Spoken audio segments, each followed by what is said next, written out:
Bonjour tout le monde, c'est Maud, on se retrouve pour une nouvelle vidéo, un nouveau point de lecture dans lequel je vais vous parler de lecture de fantasy, mais pas que. Dans un premier temps, je vous parlerai de Aberration, le tome 1 de Joseph Delaney paru chez Bayard Jeunesse.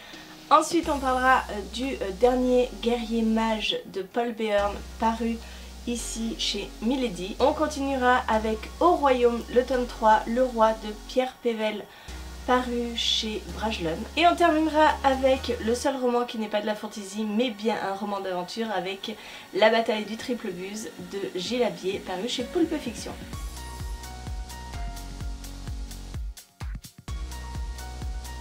On commence tout de suite avec Aberration, le tome 1 d'une nouvelle saga de Joseph Delaney. Je suis à jour pour l'épouvanteur, j'ai lu les 15 tomes qui sont parus.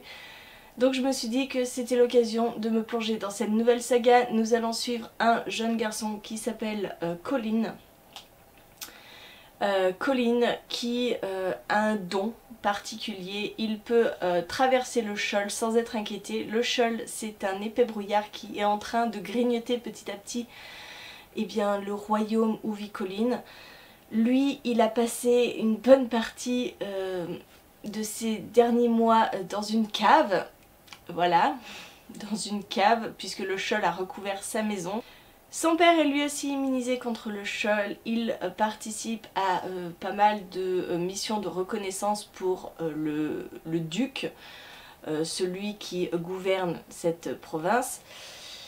Et son père va revenir le voir, va venir le chercher dans cette cave dans laquelle il vit, et il va l'amener au duc en lui disant qu'il a besoin de lui, que grâce à sa particularité de pouvoir traverser le Sheol, il va pouvoir se rendre utile et devenir une des mouches du duc.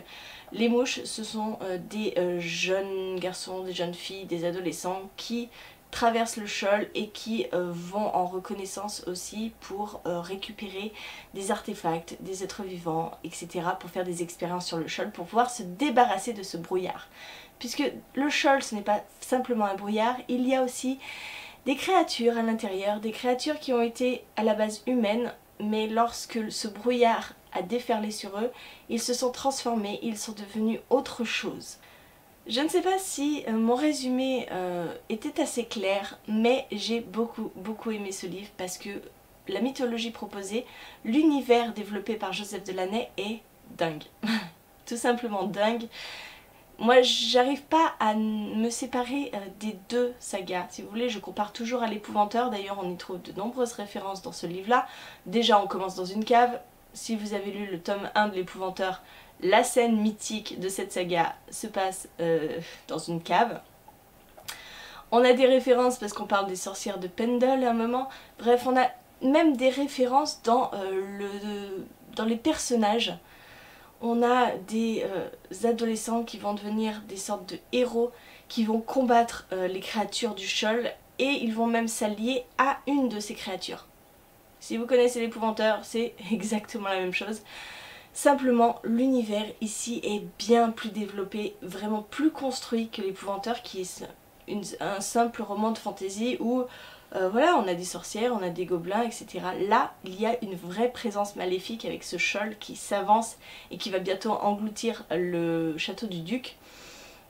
C'était vraiment une lecture super agréable, très rapide parce qu'il est court.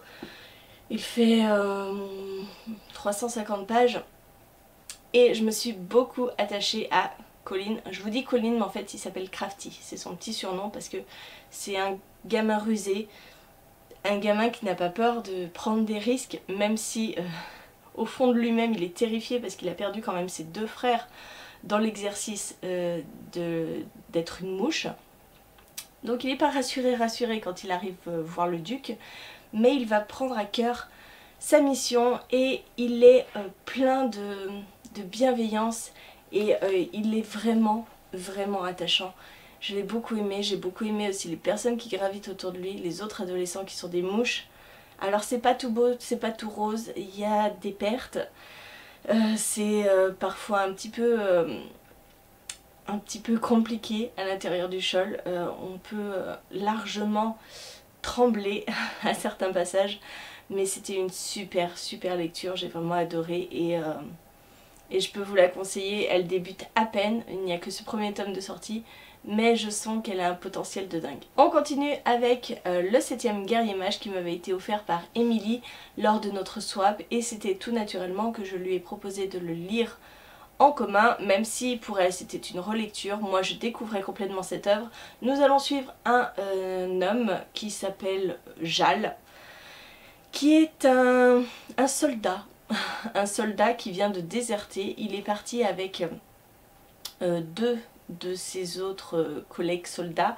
Ils ont déserté, ils se sont fait prendre dans une embuscade et Jal est retrouvé à moitié mort avec une lance plantée dans le corps par des enfants du village, d'un village dans le Val. Et il va être soigné et la chef, on va dire ça comme ça, la noble de ce village va lui demander en échange de cette guérison de protéger le Val, de protéger ses villageois, de protéger cette vallée qu'elle aime tant. Et Jal ne va pas avoir trop le choix que d'accepter, alors que lui, il demande qu'une chose, c'est de se tirer très loin de cette armée qui arrive et qui va tout piétiner sur son passage. On est dans de la fantaisie classique, hein, voilà, avec des gars en armure sur des chevaux qui vont attaquer. Sauf que on a une part de magie puisque Jal va se découvrir des pouvoirs de guerrier mage. Et c'est là que ça devient hyper intéressant et que le système de magie est absolument fantastique. Si vous voulez, un guerrier mage a des pouvoirs, mais il ne peut absolument pas les utiliser sans constituer un cercle. Donc il va se choisir auprès de lui jusqu'à 7 compagnons. Et avec ces 7 compagnons, il va pouvoir faire des choses absolument génialissimes. Et Jal ne soupçonnait absolument pas qu'il avait ça en lui. Il va le découvrir en se liant avec des personnes qu'à la base il n'avait pas choisies. Et il va lutter, voilà, il va lutter absolument au péril de sa vie pour protéger cette vallée dont il va découvrir tous les habitants, toute la force de caractère de ces paysans, de ces bouseux comme il pourrait les appeler. Et c'était une très bonne histoire, j'ai beaucoup aimé, j'ai été embarquée par le style de l'auteur. D'ailleurs j'ai amené ce livre aux Imaginales, je n'avais pas encore fini, je crois qu'il me restait, voilà, il me restait une trentaine de pages. Et j'ai pu en discuter avec l'auteur et c'était très enrichissant. Je n'avais pas fini le livre, hein, mais j'ai pu lui expliquer ce que j'aimais dans ce livre. Je ne savais pas comment ça allait se finir, mais c'était vraiment une discussion très enrichissante. J'ai adoré lui montrer le parallèle qu'il avait fait entre ce livre et Calam, du même auteur, où on a tous deux en début de livre des guerriers agonisants en train de mourir. Et on a rigolé sur le fait qu'il s'était plagié lui-même, quoi. Donc c'était assez drôle. J'ai beaucoup aimé parce que Jal est très bourru, ne pense qu'aux filles, n'a pas une once de bienveillance ou de comment dire, de devoir en lui, hein. Pour lui il veut juste se casser. Et on va le voir grandir, on va le voir apprendre à développer ses pouvoirs, douter, énormément douter. On va le revoir dans son passé puisque Jal est amnésique, il ne sait pas ce qui s'est passé avant qu'il soit dans l'armée. On va le découvrir et j'ai vraiment adoré cette découverte. Au début il ne fait que pleurer, on se dit mais qu'est-ce que c'est que ce gars? Bref, c'est un homme humain, il est humain et il est plein de doutes, il est plein d'appréhension, mais il va grandir grâce aux personnes qu'il va rencontrer.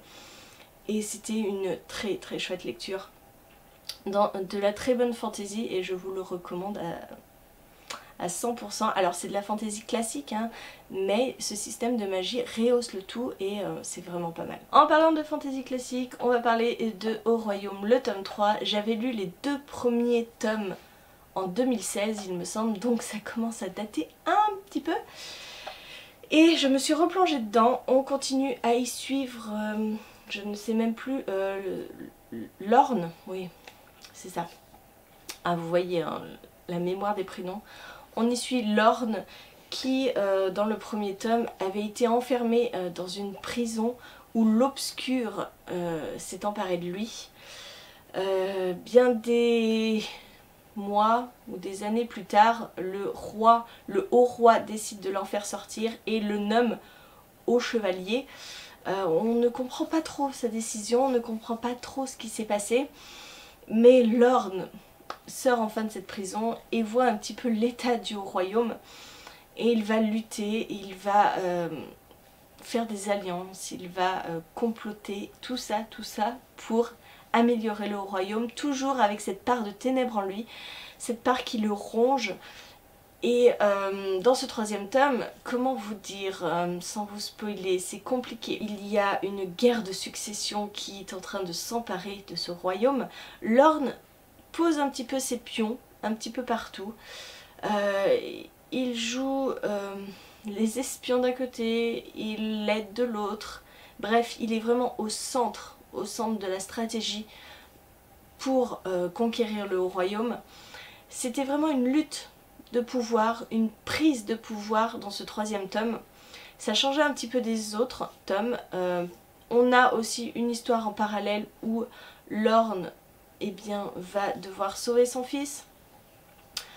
L'histoire se développe tout doucement et il y a cette bataille finale qui a été complètement grandiose, complètement épique, que j'ai adoré.